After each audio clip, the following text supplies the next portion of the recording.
বিসমিল্লাহির রহমানির রহিম। আজকে আমি আপনাদের সম্মুখে কিছু কথা বলবো, খুব মনোযোগ দিয়ে শুনবেন। এটা বেশিরভাগ মানুষের, আমাদের ধর্মের কিছু কথা, বাবা মার কিছু কথা, সামাজিকতা এই নিয়ে, আর দেশে যে হালচাল এই নিয়ে আজকে একটা ভিডিও আপনাদের সামনে আনতে যাচ্ছি। আপনারা শুনবেন বা দেখবেন। আমার যে লাইফের কথাগুলো আমি কিন্তু বারবার বলে আসছি। স্বশিক্ষিত একজন ছেলে লোক, আমার দ্বারা আল্লাহ কি করাইছে, কিভাবে করাইলো, কেন করাইলো, আমি নিজেই খুঁজে পাই না। আপনাদের সামনে এটা আনার উদ্দেশ্য আছে যে যদি কেউ আল্লাহ বিশ্বাসী থাকে, সৎ বলে, সত্য কথা বলে, সৎভাবে চলে, সৎ রুজিগুলো খায়, মানুষকে হিংসা না করে, অহংকার না করে, মানুষকে আদর্শ না করে, মানুষের সাথে ভালো ব্যবহার করে, মানুষের সাথে ভালোভাবে চলে, সমাজের মানুষের সাথে ভালোভাবে চলে, তাহলে সেই লোকগুলো যে আল্লাহ হেফাজত করে, এটা আল্লাহর কুরআনেও আছে, হাদিসেও আছে। আর আমি নিজেই তার সাক্ষ্য প্রমাণ। আমার মা একজন দেশপ্রেমী ছিল। আমার মার দোয়ায়, আমার মা আমার ছোট থেকে যখন আমার নাসরিফকে বলছে আমার দাদায়, তখন থেকে আমার মা আমার জন্য দোয়া করতে করতে করতে আমার মা একটাই বলতো, বাবা নুর ইসলাম, তুমি একটু কোনো সয় সম্পদের ব্যাপারে চিন্তা করবে না, তোমার চিন্তা করবে আল্লাহ। তুমি সৎভাবে চলো, সত্য কথা বলো, সৎ রুজি করো, কিন্তু আল্লাহ ব্যবস্থা করবো। তো অনেক সময় দেখা গেলো আমার মায়ের জায়গা জমিন বর্গা দিয়ে রাখতো, দান টান পাইতাম। তখন তো পাকিস্তানের সময় তো খুব অভাব ছিল, খুবই অভাব ছিল, মানুষ 2 দিন 3 দিন না খেয়াল থাকতো। তো আমার প্রতিবেশী একটা বাড়ি ছিল, তার ওই ব্যক্তির 7টা ছেলে মেয়ে, কাজ পায় না, কাজ না পেলে কী খাবে, না খায় একটা পেট পিডেলা লেগে যায় পোলাপানা। তো ওই আমার মার কাছে যায়, আমার মায়ের বোন ডাকতো, ওই মহিলা যাইতো, গেলে আমার মা আবার আধা কেজি চাল দিত, শেয়ার ছিল বেতে, বলতো এটি নিয়ে তোমার বাচ্চাকে কিছু জাউরাইনটা খাওয়া গা। আমি আবার বলতাম, মা তুমি তোলা চাল দিয়ে দিলা। আমার মা বলতো কি দেখেন, আমার মা বলতো না ইসলাম, আমি এটা যা দিছি এর চেয়ে আল্লাহ তোমাকে আর বেশি দিব, এর জন্য দিছি, আমি এটা তোমার জন্য জমা রাখতেছি আল্লাহ কাছে। আহা সুবহানাল্লাহ। আমার মার ধারণা, আমার মার কথা শুনেন, আমার মা কি শিখাইছে আমারে, বলছে আমি যেটা দিছি বাবা, এটা আমি তোমার জন্য দিছি, আল্লাহ তোমার দিবার জন্য দিছি। সুবহানাল্লাহ। এইখান থেকে আমার এইভাবে আমার মায়ের লালিত পালিত, আর শিক্ষা, তার যে শিক্ষাটা, সামাজিকতা, মানুষতা, এগুলো শিখাই দিয়ে গেছে আজীবন। তো আমার ভিতরে সেটাই রয়েছে, যার জন্য আজকের যে গল্পটা আমার তরুণ তরুণী, যুবক, যারা যুবতী, তাদের বেলায়, বা অনেকেই আছে মধ্যবয়সী, তারাও শুনবেন। আমরা কিন্তু ভুল করি অনেকগুলো জায়গায়। কীরকম? আমাদের মনে করি কি, হ্যাঁ দূর, কে বাপ মারে আমি টাকা দিব, কে খাওয়াবো, আমি কাম করবো না, ঘুরে ঘুরে খাবো, বাপ মা না খায় থাক। তো নিজে কাজ করে নিজে খায়। একটা বিয়ে করাই দিলে বউলে আলাদা চলে যায় এক জায়গায়, অথচ বাপ মা না খেয়ে রয়েছে, বাপ মা কাঁদতেছে। এই ব্যক্তিদের কি অবস্থাটা হবে, সেটা কুরআন বা হাদিসের কথা। যারা এই কাজ করবে, যে তোমারে যেই ব্যক্তি লাইলা পাইলা বড় করলো, ঘুমুর ধইল, পরিষ্কার হলো, খাওয়াইলো, কাম করে, বাবা কাজ করে কোথার থেকে পয়সা আইন না, কিনাই না তোমার খাওয়াইলো, এখন তুমি বড় হইয়া তা করে খাওয়াইবা না, সেই জায়গায় তোমারও আল্লাহ খাওয়াইব না। তুমি যত স্বপ্নই দেখো, তোমার বাধা থাকবে, সীমানার বাহিরে তুমি যেতে পারবে না। কেন? তোমার পিছন দিয়ে যাদের দোয়া নিয়ে আগাইতে পারতা, তাদেরকে না খাওয়াই রাখছো। এটা বলার উদ্দেশ্য হলো, আমার মা সবসময় আমার জন্য দোয়া করছে, সব সময়। যুদ্ধে গেছি, যুদ্ধে পাঠাই দিয়েও আমার মায়ের দোয়া করছে। তা আমি নিজে সাক্ষ্য প্রমাণ যে মার বাবার দোয়া মানুষকে যে কত বড় করে তোলে, সেটা আমি প্রমাণ। আমার এই লাইফের হিস্টোরিগুলা আমার মা বাবার আর আমার দিয়ে আল্লাহ কী করাইছে, এগুলো নিয়েই কিন্তু আলোচনা। আমার একক কোনো শক্তি ছিল না, আমার শক্তিটা আল্লাহর কাছে। আর আমার দোয়া আশীর্বাদ হলো মা, মুরব্বীরা। এই আশীর্বাদের আল্লাহ আমার যে কোথা থেকে কোথায় আনছে, এটা কিন্তু বুঝতে হবে। এই যে নিজে একটা বাহাদুরি দেখানো, এটা আল্লাহ নিষেধ করেছে। কথায় কথায় আল্লাহর নাম বলবেন, সুবহানাল্লাহ বলবেন, যা পাইবেন তাই আলহামদুলিল্লাহ বলবেন। হ্যাঁ, আল্লাহ যেভাবে রাখে সেভাবেই আপনি ভালো থাকার চেষ্টা করেন, তাইলে তো আল্লাহ খুশি থাকবে। আল্লাহ খুশি হলেই আপনি শান্তি পাবেন। এই গল্পগুলো করার উদ্দেশ্য হইল, আমাদের যে যুবক ছেলেপেলে মেয়েরা আছে, এরা কিন্তু শ্বশুর শাশুড়ি বলেন, বাপ মা বলেন, কাউরই মানে সহ্য করতে পারে না। খবরদার, আপনাদের কাছে আমার অনুরোধ, যদি এই কাজ করেন তাহলে আপনাদের কোনো রাস্তা নেই। 1 কোটি টাকা ইনকাম করলেও কাজ হবে না। হ্যাঁ, দুলার মতো উঠে যাইব, খালি চোখে খালি অন্ধকারে দেখতে থাকবেন। আর আল্লাহর তো মৃত্যুর পর তো আপনার কোনো সুফল হবে না। নামাজ পড়েন, যা মূল্য তা করেন, সবার দোয়া নিয়ে যদি যাইতে পারেন কামিয়াব হবেন। আর দোয়া ছাড়া যাবেন, এই দুনিয়ায় অশান্তি নাই, মূল অশান্তি নেই, পাবেন না, একদম পাবেন না। এটা আমার কথা না, এটা আল্লাহর কোরআনের কথা। আল্লাহ কোরআনে বলছে, হাদিসে বলছে। তাই আমি ওনাদের কাছে অনুরোধ করবো যে এই ধরনের ব্যবহার যারা করতেছেন তারা দয়া করে, এই যে আমিনুল ইসলাম, আমি একজন মুক্তিযুদ্ধ করে আপনাদের দেশ উপহার দিছি, দেশ উপহার দিয়ে কিন্তু এটা বিনিময় কিছু চাই নাই। আপনারা এখন ভালো আছেন।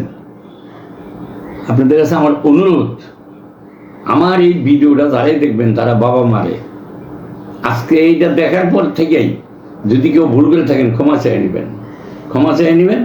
আর তাদের আশীর্বাদ করতে বলবেন যে বাবা বা মা আমাদের জন্য দোয়া করো, আমরা যেন ভালোভাবে চলতে পারি। সারাদিনে 1 কেজি চাউল এনে হইলেও বাপ মারি নিয়ে একসাথে খাবো। এইভাবে মা বাবার মনকে জয় করেন, আল্লাহর জয় করা হবে। মা বাবার মন জয় করতে পারলেই রসুলের মন জয় করা যাবে।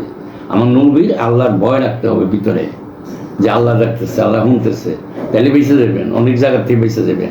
একটা অন্যায় করতে গেছেন, যখনই মনে করবেন যে আর কেউ না শুনুক, আল্লাহ তো শুনতেছে, তখনই আপনার ভিতরে ভয় লাগবে যে না, আল্লাহ দেখতেছে, আমি আর এখানে এই অন্যায়টা করবো না, আমি চলে যাই। কাজে আল্লাহর নামটা মনের ভিতরে যখন রাখবেন, তখনই আপনি অনেকগুলো অন্যায় থেকে বেঁচে যাবেন। আমি অনুরোধ এর জন্য করতেছি যুবক যুবতীদের, যে আপনাদের দয়া করে এই জিনিসটা আমলে নেন। এক, দ্বিতীয় হলে আসেন আমাদের আজকে যে বাংলাদেশ আমরা স্বাধীন করলাম, এই দেশে কত কিছু ঘটতেছে, এটা হওয়ার ছিল না, এটা হওয়া উচিত না।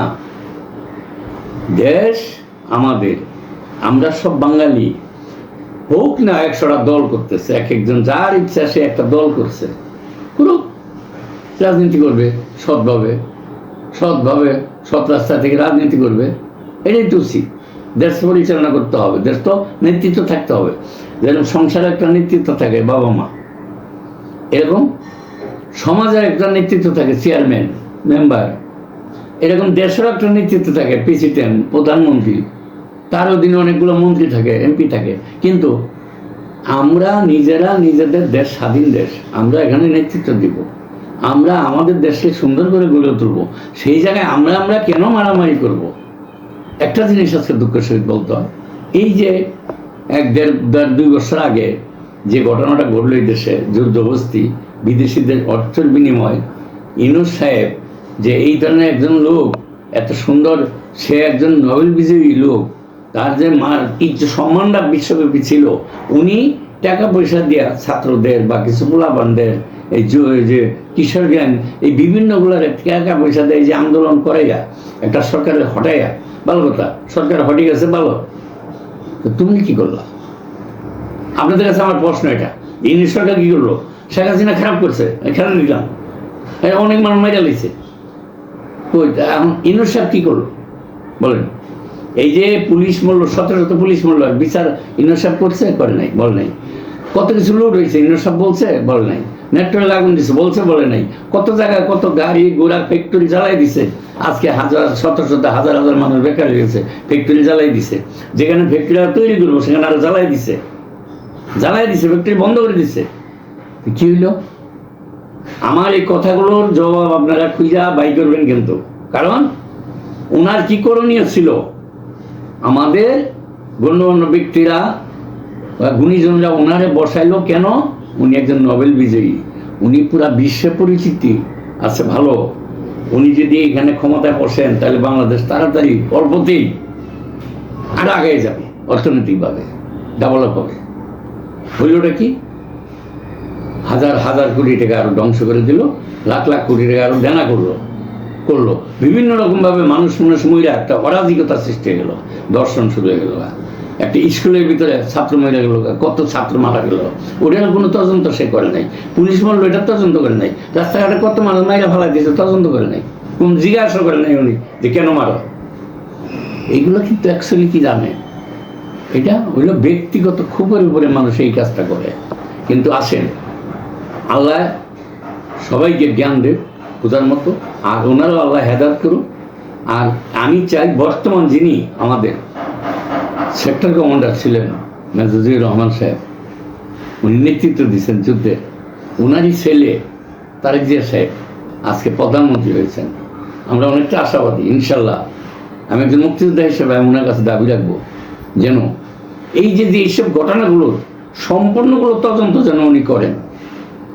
এই যত মারা হয়েছে, একটা ছাত্র মারা গেল, কিভাবে মারা গেল তদন্ত হওয়া উচিত। শিক্ষাই মারলো, কিন্তু আজ পর্যন্ত কোনো তদন্ত কোনো জিনিসই সামনে আসতেছে না। খালি শুনি 800 ছাত্র মরছে, কোনো জায়গায় শুনি 1400 মরছে, কোনো জায়গায় উনি 500 মরছে, এখানে উনি 3000 পুলিশ মারা গেছে, ওখানে শুনি আমি লীগের লোক 10,000 মেরে লাগছে, এই বাড়িঘর জ্বালাই দিচ্ছে শুনি, কিন্তু এটা কোনো তদন্ত বা কিছু কোনো বিচার আচার কোনো কিছু দেখি না। চুরি করে করে বিচার তাড়াতাড়ি করতেছিল কি, কয়েকজনের তাড়াতাড়ি খেলে ফাঁসি দিয়ে দাও। সেটা কেন দিছে, কিভাবে দিছে, এটা কোর্ট দেখবে। আমরা আইনি পড়িও নাই আর আইন বুঝিও না। তবে আমার অনুরোধ থাকবে একটা, সবকিছু তদন্তের মাধ্যমে হোক, এটা অনুরোধ থাকবে। কারণ আমি একজন মুক্তিযোদ্ধা হিসাবে তদন্তের মাধ্যমে করা উচিত। আমি দাবি রাখবো বর্তমান আমাদের প্রাইম মিনিস্টার, প্রধানমন্ত্রী তারেক জিয়া সাহেব, ওনার কাছে উনি যেন এই ব্যাপারগুলো তদন্ত সাপেক্ষে এদেরকে বিচারের আওতায় আনে। আমি দেখছি কতগুলো লোক স্বীকারোক্তি দেয় যে পুলিশ না যদি না মারতাম তাহলে আন্দোলন হতো না, ওইখানে যদি আগুন না দিতাম আন্দোলন হতো না, ওখানে ফ্যাক্টরি ভাঙছি আমরা, ফ্যাক্টরি দল করছি আমরা। এই যে ওনাদের কথা ওনারা নিজেরাই তো বলতেছে মুখ দেয়া, ওনারা নিজেরাই বলে আমরা যদি চালাই করে এই আন্দোলন না করতাম তাহলে এই সরকার পতন হইতো না। তাইলে যারা এগুলা করছে তারা তো প্ল্যানিং করে করছে, তাহলে এই সরকার বিচার করবে, এটাই আমরা চাই। এই মুক্তিযুদ্ধের পক্ষের সরকার, মুক্তিযোদ্ধার সন্তান প্রধানমন্ত্রী বর্তমান, ওনার কাছে আমি মুক্তিযোদ্ধা হিসেবে দাবি রাখলাম যেন উনি দয়া করে এই বিচারগুলো তদন্তের সাপেক্ষে যেন এই বিচারগুলো করে। আমি মৃত্যুর আগ পর্যন্ত দিকে যেতে চাই, কেন আমাদের মৃত্যুর সামনে আমাদের 75 বছর বয়স, কথা বলতে পারি না, তারপর বলতে বাধ্য হচ্ছি, অনুরোধ করতে বাধ্য হচ্ছি যে এই বিচারগুলো হোক। মুক্তিযোদ্ধারা অপমান করছে, কারা কারা অপমান করলো সেই লোকগুলোরও ভাইবের সেগুলোরও বিচার আওতায় আনার জন্য আমি অনুরোধ করি আজকের জন্য এই ভিডিও এখান থেকে ইতি করলাম। আসসালামু আলাইকুম রহমতুল্লাহ বারাকাতুহু।